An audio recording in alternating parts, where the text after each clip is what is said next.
Hello everyone, I'm here with Charlie Schulz at the end of the MACG meeting in which they rubber stamped additional 4 judges, 2 judges of family court. Charlie was here outside with a sign, everybody saw him. Yeah, those who watch, please chime in, say hello. Ifan Family Court. People are filing out. I'll provide my report about what transpired inside. The first time the MACG, the Mayor's Advisory Committee on the Judiciary, holds a hearing at a new building. Yes, 100 Church Street. Nice office building. They were in at around 9 and they were out around 9:40. Sorry. So all in all, let me see if I can turn the camera. Okay. Hello. Problem. For posterity, yes. People will join eventually. So I'll provide a written update. But what happened is that for the first time ever, I believe in the history of this whole enterprise, I, as a member of the public, was allowed to speak. They actually let me speak, and they kept me in this small overflow room for some reason. There were chairs. I tried to record it again for you, and after a couple of minutes I was approached again by a uniformed police officer, NYPD police officer. I have his name and badge, who said you're not allowed to record. He refused to say who exactly told him that I'm not allowed to record. He said it's policy, that's what they do. There was another uniformed court officer who tried to BS me, saying, "Oh, that's a courtroom." It wasn't a courtroom. It's an oath office. It's an administrative trials and hearings office. That's what they utilize as a repository for the hearing, but not necessarily as a court. So it's just unbelievable. Any opportunity to gaslight, they gaslight you. So, but they didn't let me in with the families. It was a smaller room.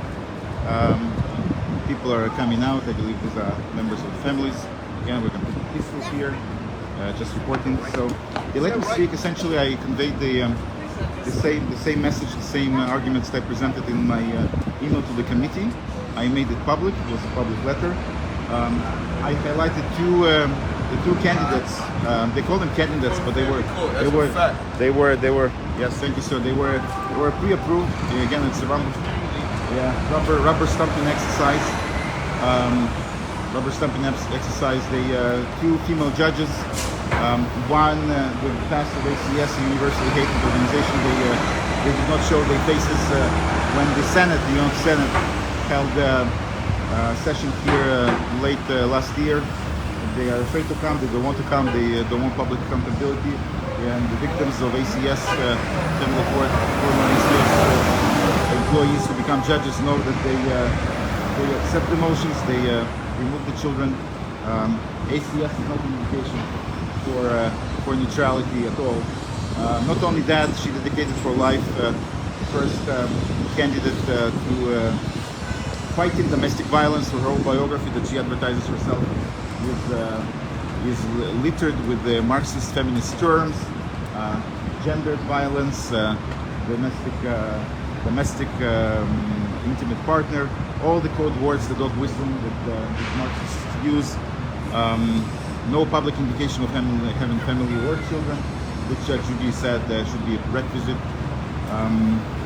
She worked for Safe Horizon. Safe Horizon is a corrupt organization.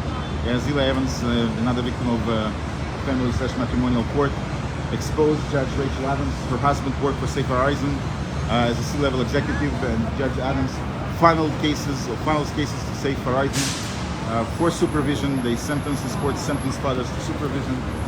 Completely illegal. There's nothing in the law that says that they can do that. It's de facto termination of parental rights. They bypass the law. They do whatever they want, and they also earn money. So Judge Adams, for example, by funneling cases to Safe Horizon, benefits her own household, because Safe Horizon is an organization that actually pays her husband. That money flows, pays her mortgage or loans or whatever, or luxurious lifestyle.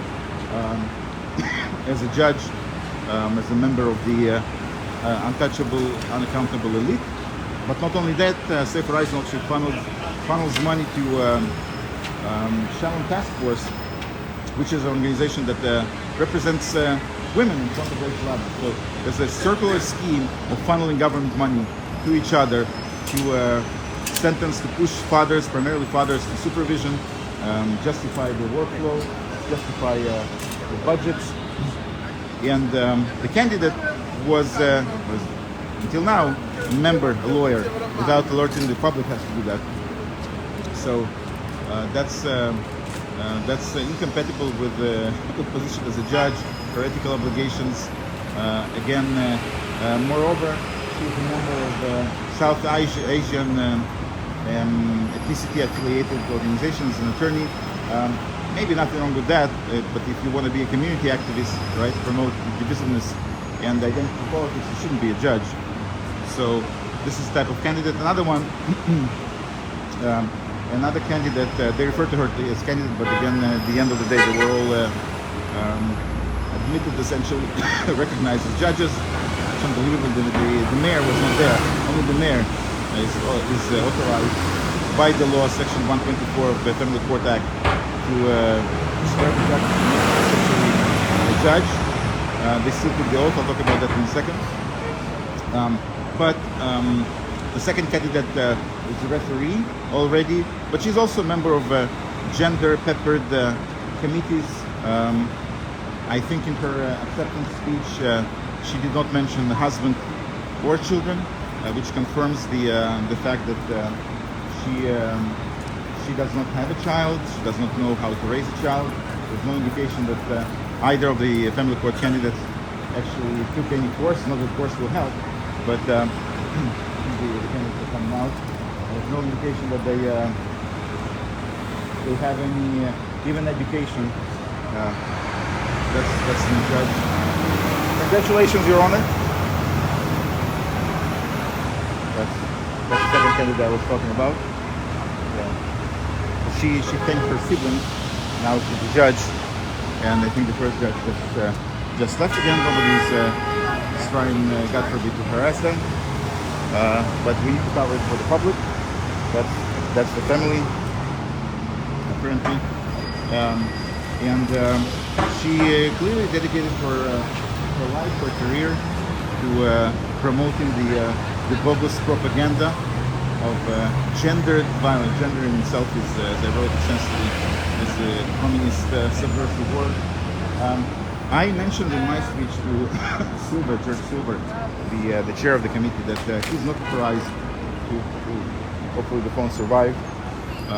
He's not authorized to administer any oaths, but he still did. So like in the kindergarten, they raised their hand, they chanted the oath.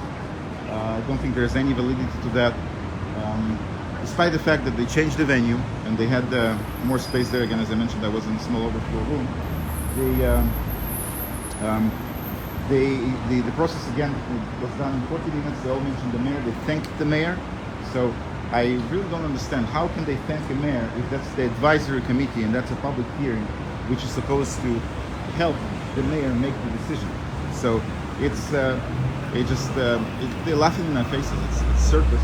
I mentioned that this whole proceeding should be video recorded, not only audio recorded, uploaded to the YouTube channel. So they clearly see my post, they read my post. I assume they will watch this video. My last one was watched by hundreds of people. I think the majority of them are affiliated with this organization. So if you watch, you need to keep improving, and you need to hold the public hearing on the process of selection, as is mandated in Mayor's Mayor's own order number 14, section 3b, which I keep mentioning. By the way, when I go to the mayor's press conferences, I still try to ask the question, and I'm not allowed, so they don't like it. What they did, essentially, they let me talk. I believe I was the only member of the public who said something contrarian, something contrary to the this is the court officer. Have a good day, sir. Thank you, sir. Thank you for allowing me to speak for the first time, making live on Facebook. Thank you. Thank you. These are court officers. They were cordial, but they kept me on the side. I saw Anne-Marie Jolie there, all the elite of of the Judiciary of New York State. Anyway, I was allowed to speak, so they let me talk. He even gave me some time, but I did not see the majority of issues being rectified. If it's a public hearing, the whole committee should be there. I saw 4 members on the podium. I believe Ariana Soret was there. Apologize if I mispronounced the name, but it was George Silver, the chair, and somebody else, maybe 2 members. I believe they have 18 members, so they have way more. There was no deliberation. They let me talk, but clearly it was just a pro forma exercise. So with that, we as public, we need to do more. Of course, we need to show up. I posted it on Facebook, posted it in advance. Not that the committee is trying to make it accessible, right? I need to proactively check the website to see if there's an announcement, but and they refuse to provide an email update in this day and age. So anyway, some improvement, slight improvement. I'll make a written review. That's somewhat hectic update. Just wanted to come show Charlie showed up, which the other people did not. I know people have jobs, but need to prioritize that.